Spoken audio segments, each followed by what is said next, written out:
કેમ છો બધા? મજામાં? ફરી એકવાર ભાગ 2 ની અંદર 2024માં લેનારા કોમન એન્ટ્રન્સ ટેસ્ટ ધોરણ 5માં પ્રશ્નપત્ર ડી વિભાગ ગણિત અને પ્રશ્ન નંબર 41 થી 50મો એના સોલ્યુશનમાં આપ સૌનું હું સ્વાગત કરું છું. અને હવે આપણે રોજ દર વખત જેમ આપણે શરૂઆત કરીએ છીએ એમ 10 પ્રશ્નોથી આપણે સોલ્યુશન કરીશું. તમે બધા એને શાંતિથી નિહાળજો અને બરાબર તમારો જે કન્સેપ્ટ છે એ ક્લિયર કરજો. ઓકે, પ્રશ્ન નંબર 41, 100 સેન્ટીમીટર પરિમિતિ ધરાવતા ચોરસનું ક્ષેત્રફળ કેટલું થાય? અહીંયા જો 100 સેન્ટીમીટર પરિમિતિ પણ આપી છે અને આકારનો આકાર આપેલો છે ચોરસ. તો તમે જાણો છો ચોરસની પરિમિતિ એટલે 4 ગુણ્યા લંબાઈ. તો જ્યારે અહીંયા આપણે ક્ષેત્રફળ શોધવું હોય તો લંબાઈની જરૂરિયાત છે. ક્ષેત્રફળ માટે શેની જરૂરિયાત છે ભાઈ? ચોરસના ક્ષેત્રફળ માટે જો અહીંયા લખી દઈએ ક્ષેત્રફળ માટે તો લંબાઈ ગુણ્યા લંબાઈ. પણ લંબાઈ તો આપેલી નથી. તો લંબાઈ શેના ઉપરથી શોધવાની? તો લંબાઈ પરિમિતિ ઉપરથી. તો અહીંયા જુઓ, અહીંયા આપણે બે ભાગમાં લખીએ છીએ. આ બાજુ ચોરસની પરિમિતિ શોધીશું.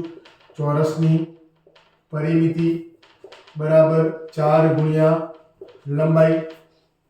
હવે આપણે શરૂઆત કરીએ.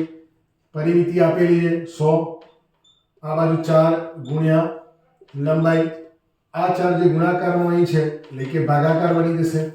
તો 100 ભાગ્યા 4 બરાબર લંબાઈ. 100 ભાગ્યા 4 એટલે કે 25 ચોગુ 100. તો અહીંયા આગળ આવશે 25. તો 25 બરાબર લંબાઈ. આપણને બેટા લંબાઈ મળી. હવે આપણે જોઈતું તો આ સૂત્ર. આપણે આ ક્ષેત્રફળ શોધવાનું. તો ક્ષેત્રફળ અહીંયા લખી દઈએ.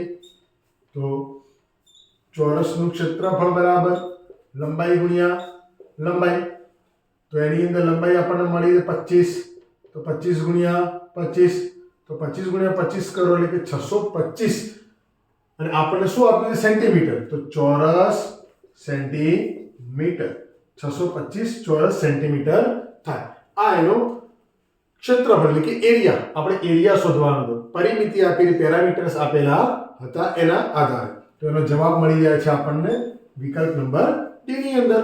ઓકે, પ્રશ્ન નંબર 42, એક બગીચામાં 100 ઝાડ છે. તે પૈકી 1/5 ઝાડ લીમડાના છે અને 1/2 ઝાડ આંબાના છે. તો બાકીના ઝાડની સંખ્યા શોધો. એટલે કે જો આપણે ભાઈ કુલ આપણા જોડે જે ઝાડ છે 100, એમાંથી લીમડાના અને આંબાના ઝાડની સંખ્યા જો બાદ કરી દેવામાં આવે તો બાકીના ઝાડની સંખ્યા આપણને ઓટોમેટિક મળી જાય. એની બીજી પણ રીત છે, પરંતુ એ બિલકુલ સાદું અને સિમ્પલ રીતથી હું તમને શીખવાડું કે લીમડાના કેટલા, આંબાના કેટલા, એવું પણ ગણતા આપણે શીખવું જોઈએ. કોઈ વખતે કોઈ દાખલામાં એવું પૂછાય કે ભાઈ આંબાના કેટલા, તો એ આપણે જાણી શકીએ. તો સૌથી પહેલા આપણે શોધીશું લીમડાના. લીમડાના ઝાડ બરાબર કુલ ઝાડ ગુણ્યા એનો ભાગ બરાબર કુલ ઝાડ કેટલા છે? 100. તો એનો ભાગ કેટલો છે? 1/5. તો 100 ના 1/5 એટલે આપણે અગાઉ શીખી ગયા છે 20 × 100. તો 20 ઝાડ લીમડા એટલે કે 20 લીમડા. આ એક જવાબ થાય. બીજો જોઈએ આંબા. આંબાના ઝાડ બરાબર આ કુલ ઝાડ અને એનો ભાગ ગણવાનો. તો 1/2 ભાગ. તો કુલ ઝાડ 100 ગુણ્યા 1/2. બહુ સિમ્પલ. 100 ના 2 ભાગ કરવાના એટલે કે 50. તો 50 ઝાડ આંબાના. આપણને બંને મળી ગયા. 20 લીમડાના અને 50 આંબાના. એનો મતલબ કે 70 ઝાડ તો થયા. તો બાકી કેટલા વધ્યા? તો બાકી ઓટોમેટિક આપણે જાણી શકીએ છીએ બાકી વધેલા ઝાડ 30. પરંતુ આપણે લખીને જોઈશું. બાકીના ઝાડ બરાબર કુલ ઝાડ ઓછા લીમડાના ઓછા આંબાના. બરાબર, આપણે ઝડપથી જોઈએ. 100 ઓછા લીમડાના 20 ઓછા 50. તો આ બંને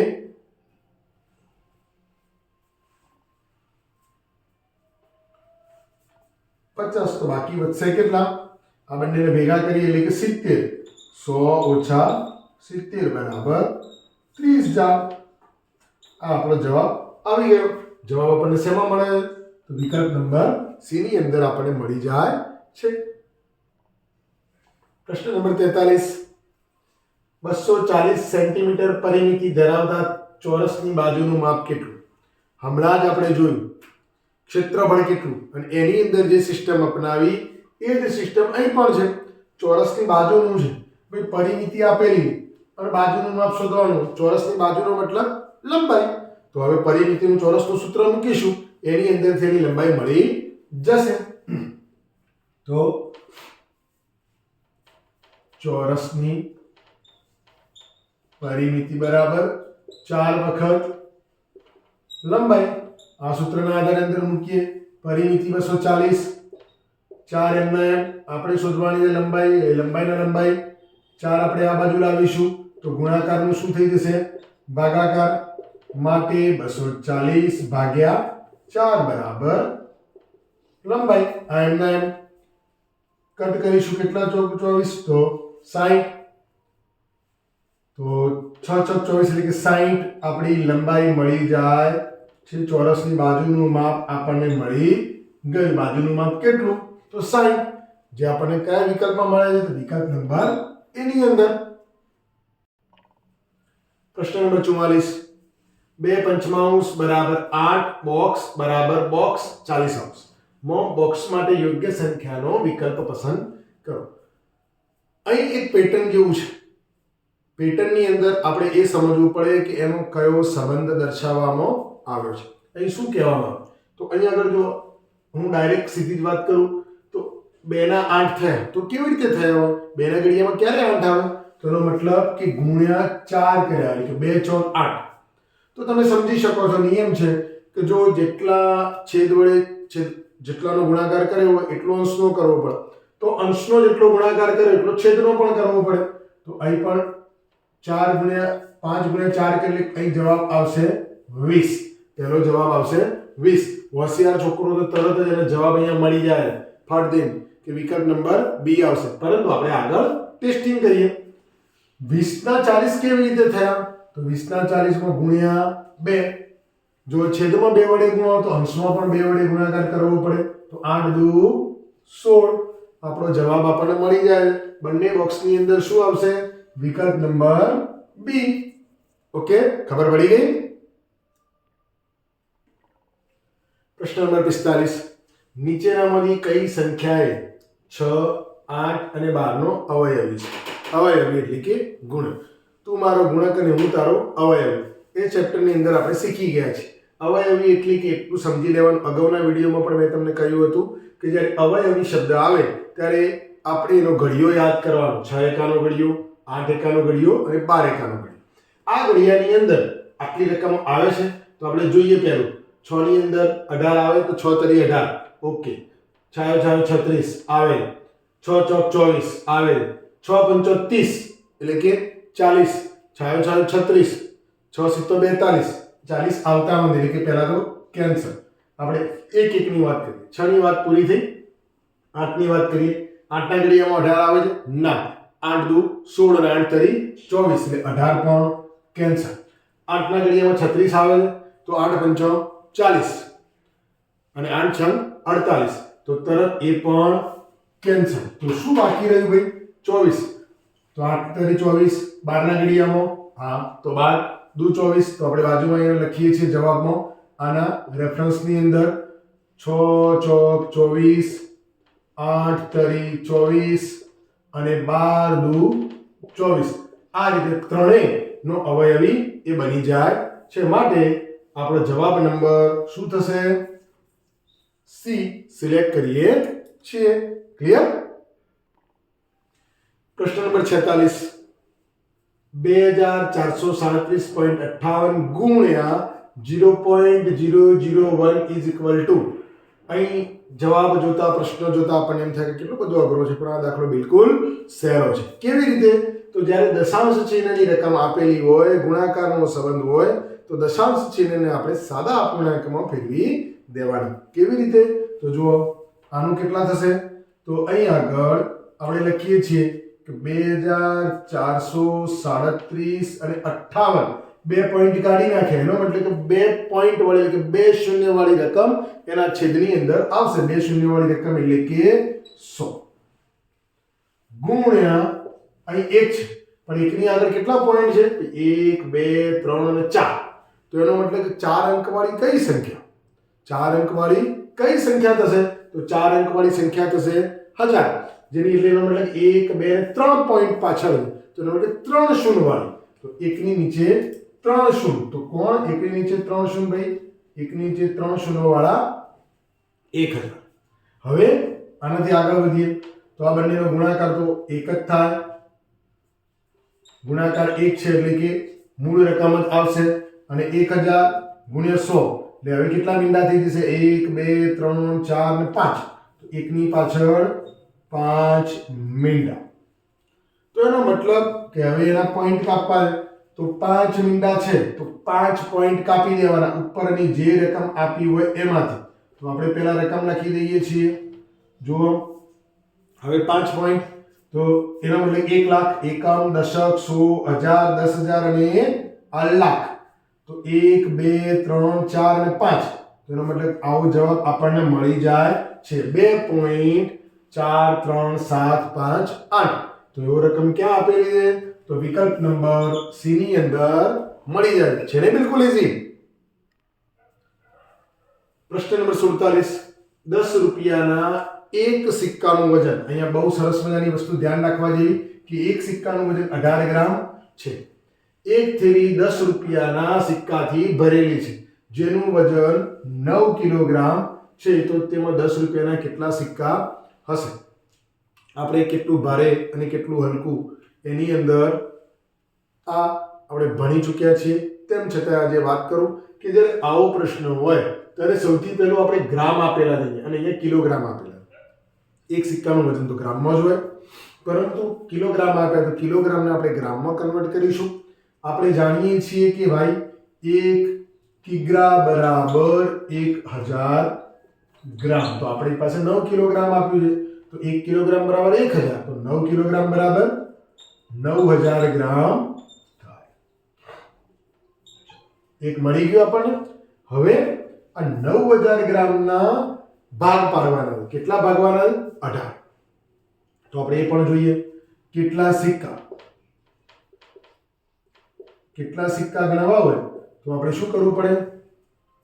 આપેલ વજન ભાગ્યા એક સિક્કાનું વજન. તો અહીં જુઓ 9 કિલોગ્રામ આપેલા એટલે કે 9000 ગ્રામ આપેલા છે અને એક સિક્કાનું વજન પણ આપ્યું છે તો 9000 ભાગ્યા 18. જ્યારે આવો દાખલો હોય ત્યારે ભાગાકાર કરવા થોડી ટેકનિક વાપરવાની. અહીં ઉપરના બે અંકો ધ્યાનમાં લેવાના પહેલા અને નીચેના બે અંકો. 18 ના ઘડિયામાં 90 ક્યારે આવે? 18 5 90. પાછળની આ બે શૂન્યો છે એ આની જોડે મૂકી દેવા નહીં. એટલે કે 500 સિક્કા હશે. આપણને એનો જવાબ મળી જાય છે. કદાચ ના ફાવે તો બાજુમાં સાદી પદ્ધતિથી ભાગાકાર પણ કરી શકો છો. ઓકે. પ્રશ્ન નંબર 48, નીચેનામાંથી કઈ જોડ સમ અપૂર્ણાંક દર્શાવે છે? આપણે અગાઉના પણ પ્રશ્નપત્રની અંદર આવો સેમ દાખલો આપણે ભણી ચૂક્યા છીએ. એ જ પદ્ધતિથી અહીં જ્યારે સમ અપૂર્ણાંક એટલે કે સરખો અપૂર્ણાંક, આ બંનેની વેલ્યુ એટલે કે એની કિંમત સરખી થવી જોઈએ. તો આપણે જોઈએ બંનેની કિંમત કેટલી. તો અહીં 0 0 પહેલા કાઢી નાખું તો આને 1 પંચમાંશ કહેવાય. તો અહીં 0 0 કાઢી નાખું તો શું થઈ જાય? 5 દશાંશ. 5 દશાંશ નાના કરીએ તો 5 ના ઘડિયામાં 10 ક્યારે આવે? 5 એકા 5 અને 5 દુ 10 એટલે કે 1 દૂતિયાંશ અને 1 પંચમાંશ. શું સરખું છે? તો ના, આપણો જવાબ નથી. આપણે સરખા અપૂર્ણાંક જોવાના. અહીં જોઈએ તો 1 1 બિંદુ કાઢી દો એટલે 1 દૂતિયાંશ. અહીં જોઈએ તો 1 1 બિંદુ કાઢી દો 3 નવમાંશ. 3 નવમાંશ એટલે કે એનું નાનું સ્વરૂપ કહીએ તો 3 ના ઘડિયામાં 9 ક્યારે આવે? અને 3 ના ઘડિયામાં 3 એટલે 3 એકા 3 અને 3 તરી 9. 1 તૃતીયાંશ અને 1 દૂતિયાંશ બંને સરખા? તો ના, એ પણ આપણો વિકલ્પ નથી. સમ અપૂર્ણાંક આપણે શોધવાનો છે. અહીં જોઈએ 3 નવમાંશ, તો 3 નવમાંશનું આપણે અહીંયા હાલ શીખ્યા, તેનો મતલબ શું થાય? 1/3, અને 1/3 ઇઝ ઇક્વલ ટુ 1/3. તો હા, આપણો અહીંયા સમ અપૂર્ણાંક મળે છે, પરંતુ નીચેનો આપણે ચેક કરી દઈએ. 1/4, 1/2 બંને સરખા છે? તો ના, એ પણ સરખા નથી. તો આપણો જવાબ કયો મળે છે? વિકલ્પ નંબર સી. પ્રશ્ન નંબર 49, નીચેનામાંથી કઈ આકૃતિ પોણો ભાગ દર્શાવે છે? પહેલા તો પોણો, તમને દરેકની સમજૂતી આપી દઉં.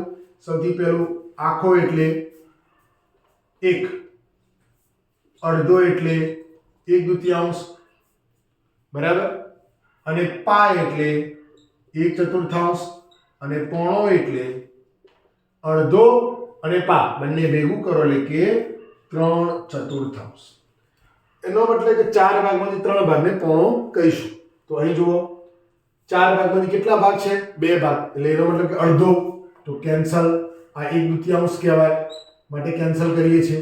આને જુઓ, 4 ભાગમાંથી 2 ભાગ એટલે કે 2/4 કહેવાય, એટલે કે 1/2 કહેવાય, અડધો, એટલે એ પણ કેન્સલ. અહીં જુઓ તો માત્ર 1/4 એક જ ભાગ છે, જેને આપણે પા કહેવાય, માટે પણ કેન્સલ. આપણે કયું જોવાનું છે? પોણો. તો રહ્યો કયો? આ 3 ભાગમાં છાંયાંકિત છે, 4 ભાગમાંથી, તો આને શું કહીશું? પોણો. તો માટે આપણો જવાબ નંબર ડી આપણને મળી જાય છે. આવી પેટર્ન બિલકુલ ઈઝી હોય છે, ખાલી માત્ર ધ્યાન આપવાની હોય છે. આપણું ચેપ્ટર ભણી ચૂક્યા ભાગ અને પૂર્ણની અંદર. ઓકે. પ્રશ્ન નંબર 50, આકૃતિ જોતા તમને ખ્યાલ આવશે કે આ અવયવ વૃક્ષ છે, જે આપણે ધોરણ 5 ની અંદર ભણી ચૂક્યા છે, જેમાં x અને y ને ઓળખો એવું કહે છે. x અને y કોણ? તો આ બંને લાલ અક્ષરે જે મેં લખ્યા છે, અવયવ વૃક્ષ એટલે કે સહેલામાં સહેલો સબ્જેક્ટ. આપણને ઘડિયા આવડતા હોય તો ક્લિયર થઈ. 45, અહીંયા 5 આપેલા, તો કેટલા પંચા 45? આપણે એટલું યાદ રહે તો આપણને તરત ખબર પડી જાય કે 9 પંચા 45, તો અહીંયા 9 આવશે. 9 પંચા 45. હવે 9 ના અહીંયા ભાગ કર્યા છે, તો કેટલા તરી 9? કેટલા તરી 9? તો y બરાબર પણ શું હશે? આ બંને વચ્ચે ગુણાકારનો સંબંધ હોય, એ યાદ રાખવાનું. આ બંને વચ્ચે ગુણાકારનો સંબંધ હોય. કેટલા તરી 9? તો 3 તરી 9. એનો મતલબ x બરાબર 9 અને y બરાબર 3. એવો જવાબ આપણને શેમાં વિકલ્પમાં મળે છે? તો વિકલ્પ નંબર બી ની અંદર આપણો જવાબ મળી જાય છે. ઓકે. તો મારા વાલા બાળકો, આજે આપણે પ્રશ્ન નંબર 41 થી 50 સુધીનો આપણે અભ્યાસ કર્યો. મજા આવી છે તમને? તો વિડીયો ચોક્કસ લાઈક કરજો, તમારા બીજા મિત્રોને શેર કરજો અને ચેનલને સબસ્ક્રાઇબ કરજો. ફરીવાર આપણે મળીશું ભાગ નંબર 3 ની અંદર પ્રશ્ન નંબર 51 થી 60 પ્રશ્નપત્ર ડી ની અંદર. ઓકે, ત્યાં સુધી આવજો.